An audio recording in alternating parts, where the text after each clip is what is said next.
आज हम इस वीडियो में आपको बताने वाले हैं यूपी पॉलिटेक्निक एंट्रेंस एग्जाम में आने वाला एक बहुत ही महत्वपूर्ण चैप्टर जिसका नाम होता है प्रतिशतता, मतलब परसेंटेज।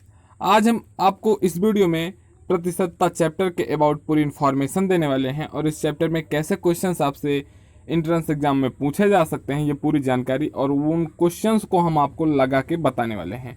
तो आपको कुछ नहीं करना, आपको हमारे चैनल को फटाक से सब्सक्राइब कर लेना है ताकि आगे जैसे ही हम कोई नया वीडियो अपलोड करें एंट्रेंस एग्जाम से रिलेटेड या फिर सेमेस्टर एग्जाम से रिलेटेड, आपको फटाक से सबसे पहले उसका नोटिफिकेशन मिल जाए और आप उस वीडियो को सबसे पहले देख सकें।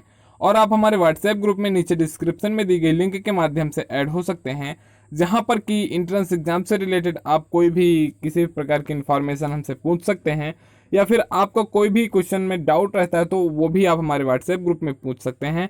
हमारी पूरी टीम आपको उस क्वेश्चन का आंसर देगी। तो फटाक से चैनल को सब्सक्राइब कर लीजिए और आइए हम देखते हैं चैप्टर प्रतिशतता, मतलब परसेंटेज। तो आपको वीडियो पूरा लास्ट तक देखना है क्योंकि लास्ट में हम एक बहुत ही महत्वपूर्ण बात बताने वाले हैं। तो आपको उस महत्वपूर्ण बात को सुनना है तो आपको वीडियो पूरा लास्ट तक हमारा देखना पड़ेगा, नहीं तो आप उस महत्वपूर्ण बात से वंचित रह सकते हैं। तो सबसे पहले देखिए, हम समझेंगे कि प्रतिशतता है क्या।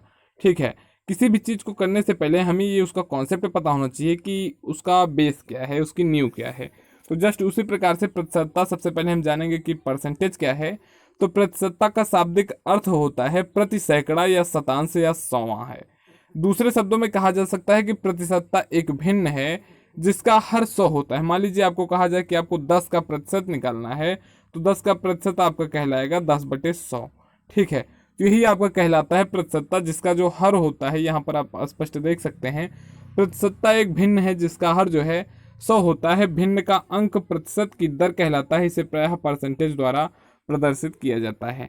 जैसे 10% का अर्थ होता है आपका 100 में से 10, मतलब अगर आपको कह दिया जाए 10%, तो 10% का मतलब होता है आपका 100 में से 10। ठीक है, तो अगर आप इसे एक एग्जाम्पल के बेस से समझ सकते हैं कि यदि कोई व्यक्ति अपनी आय का 75% भाग वो खर्च कर देता है, यदि कोई व्यक्ति अपनी आय का 75% भाग खर्च करता है, तो इसके कहने का ये मतलब है कि वह व्यक्ति 100 रुपये में से 75 रुपये खर्च कर देता है, जबकि केवल 25 रुपये ही बचाता है। मतलब प्रतिशतता का मतलब यही होता है कि जिसे हम 100 के रूप में मानक लेकर के माने।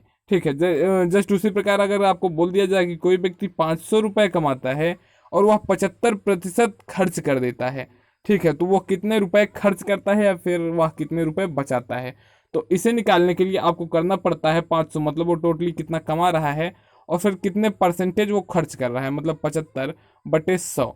आपका इससे ये कैंसिल हो जाएगा, 2 जीरो से 2 जीरो, और अब आपका बच जाएगा 75 × 5। मतलब वह कितने रुपए खर्च कर रहा है, 75 × 5। जब आप इसका गुणा कर लेंगे तो आपको मिल जाएगा, मतलब 375 रुपये वह खर्च कर दे रहा है 500 में से। तो यही होता है परसेंटेज का मतलब। तो आइए देखते हैं, परसेंटेज में आपको बहुत कुछ ज़्यादा नहीं पूछा जाता है इस चैप्टर से। तो इसमें किस प्रकार के क्वेश्चंस आपके एग्जाम में आ सकते हैं वही हम आपको इस वीडियो में बताने वाले हैं। इस 5 से 6 मिनट के वीडियो में हम आपको 3 क्वेश्चन करवाएंगे और वो तीनों क्वेश्चन बहुत ही महत्वपूर्ण होने वाला है। तो देखिए, सबसे पहला क्वेश्चन आपकी स्क्रीन पर आ गया। यदि ए का वेतन बी से 25% अधिक है, मतलब ए का जो वेतन है, ए का वेतन बी से 25% अधिक है, तो बी का वेतन ए से कितने प्रतिशत कम है। मतलब एक बार यहाँ पर आपको ए और बी में अधिक के सापेक्ष दिया गया है, फिर आपका इसमें पूछ रहा है कि बी का वेतन ए से कितने प्रतिशत कम है। तो ऐसे क्वेश्चंस को करने के लिए हम कैसे करेंगे, आपको इसमें ऑप्शन दिया गया है 15%, 33.33%, 20% और 11 सही 1/9%। तो देखिए, इसे सॉल्व कैसे करेंगे, हम क्या मान लेंगे कि माना बी का वेतन जो है वो 100 रुपये प्रति माह है। क्योंकि परसेंटेज 100 में हमेशा होता है, इसलिए जहाँ पर हमें कुछ ज्ञात करना हो, परसेंटेज ज्ञात करना होता है, वहाँ हम सिंपली 100 रुपये मान लेते हैं या 100 का मानक ले लेते हैं, जिसे हम आसानी के साथ सॉल्व कर लेते हैं।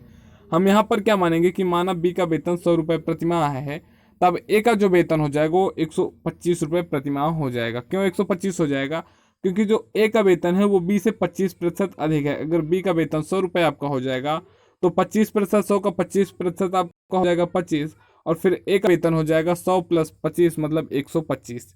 ए का वेतन जो है वो आपका हो जाएगा 125 प्रति माह। अब आप देखिए, चूंकि जब ए का वेतन 125 है तब बी 25 कम है, मतलब ठीक है, ए का वेतन आपका 125 है और बी का वेतन 100 है तो बी कितने रुपए कम है, 25 रुपए कम है। अब आपको कम मिल गया और टोटली मिल गया है, अब आपको परसेंटेज निकाल लेना है। तो परसेंटेज का फार्मूला आपका हो जाएगा कितना रुपए कम है और टोटली कितना अधिक है इंटू 100। जब आप इसे सॉल्व कर लेंगे तो 25 सेकंड नंबर 25, 25 पंचे 125, 100/5 मतलब 20 पंचे 100, मतलब 20 रुपए कम है। तो 20 रुपए कम का 100 में से 20 रुपए कम, मतलब इसका क्या मतलब हो जाता है, 20% कम है। या फिर आप इसे सिंपली इस प्रकार से भी निकाल सकते हैं कि आपका कितने रुपए अधिक पड़ रहा है, मतलब 25 रुपए अधिक है, और फिर 100 आपका परसेंटेज के रूप में ले लिया जाएगा, फिर कितने रुपए अधिक है। जब आप इसे सॉल्व कर लेंगे इंटू 100 परसेंटेज में निकालने के लिए, तो आपका 20% आ जाएगा। तो इस तरह से आप ऐसे प्रश्नों को कर सकते हैं और ऐसे प्रश्न संभवतः आपको एग्जाम में मिल सकता है। तो अगर आपको इसमें कोई भी डाउट हो तो आप हमें कमेंट कर सकते हैं या फिर आप हमारे व्हाट्सएप ग्रुप में हमसे पूछ सकते हैं।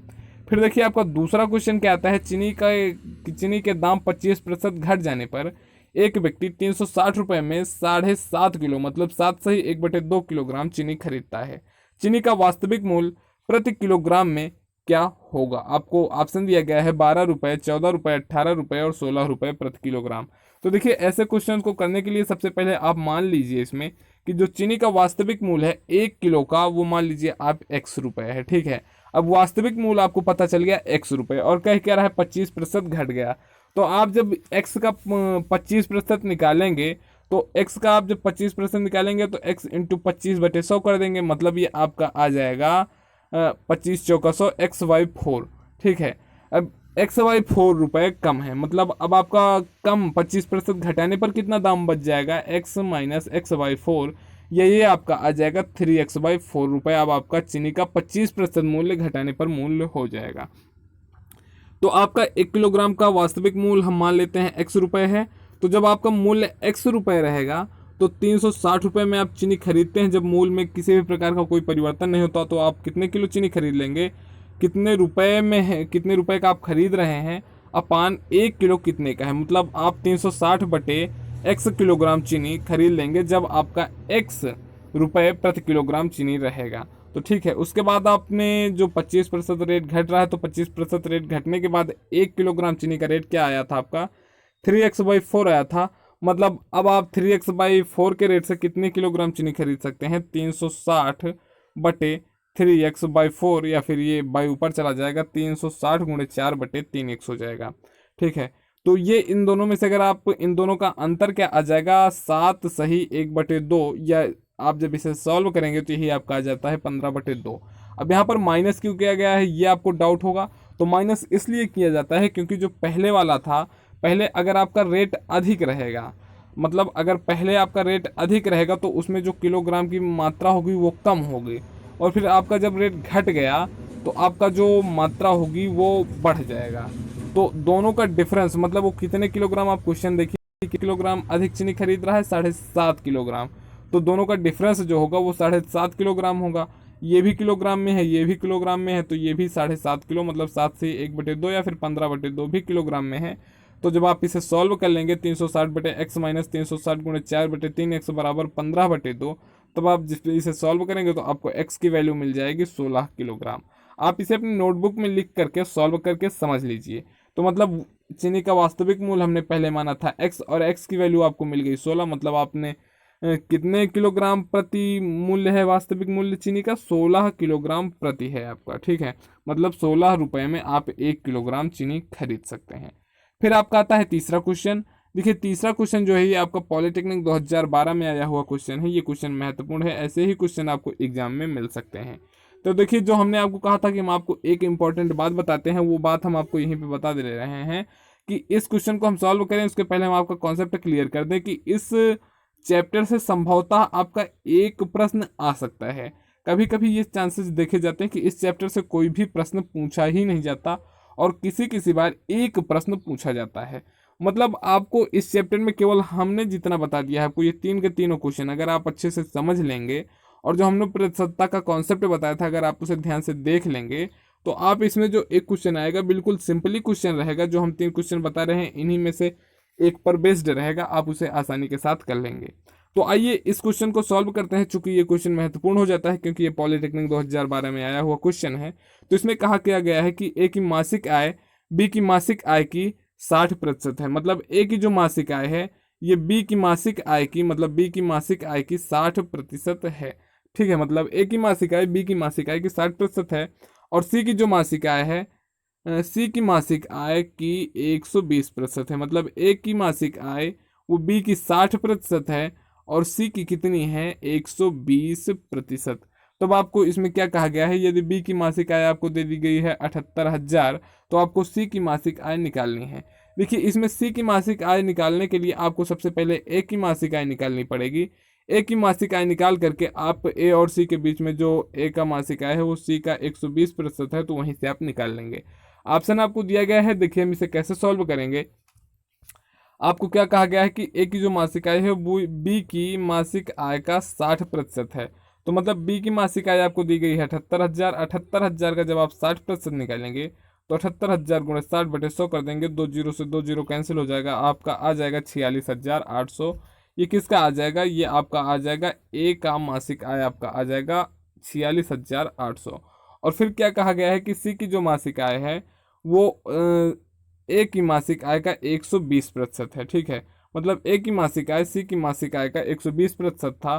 तो अब आप यहाँ से जब सी का निकालेंगे तो ये सी का, मान लीजिए सी का मासिक आय आपका है x रुपये, तो जब आप कर देंगे x इंटू 120/100 बराबर 46,800। तो जब आप 120 को नीचे ले आएंगे 100 को ऊपर ले जाएंगे तो आपका सी का मासिक आय आ जाएगा 46,800 गुणे 100/120। एक जीरो से एक जीरो आपका कैंसिल हो जाएगा, जब आप इसे सॉल्व करेंगे तो आपका आ जाएगा 39,000। मतलब सी की मासिक आय आपकी कितनी आ जाएगी 39,000। मतलब आपका सही हो जाएगा ऑप्शन नंबर बी। तो इस तरह से आप ऐसे क्वेश्चंस को कर सकते हैं। ये रहा आपका प्रतिशतता चैप्टर का 3 क्वेश्चन। इन्हीं 3 क्वेश्चंस के अतिरिक्त हमारे अकॉर्डिंग और आपका कहीं से कोई प्रश्न नहीं आने वाला। अगर आपके क्वेश्चन आते हैं तो इसी पर बेस्ड प्रतिशतता चैप्टर से एक क्वेश्चन आ सकता है। तो दोस्तों चैनल को सब्सक्राइब कर लीजिएगा, क्योंकि आगे जैसे ही नोटिफिकेशन मिलती है हम आपको सबसे पहले दे देंगे और आपको एग्जाम के दिन सबसे पहले आंसर की हमारे इसी चैनल पर अवेलेबल मिलेगी। तो नमस्कार, जय हिंद, जय भारत। फिर मिलेंगे अगले वीडियो में इसके आगे का चैप्टर के साथ।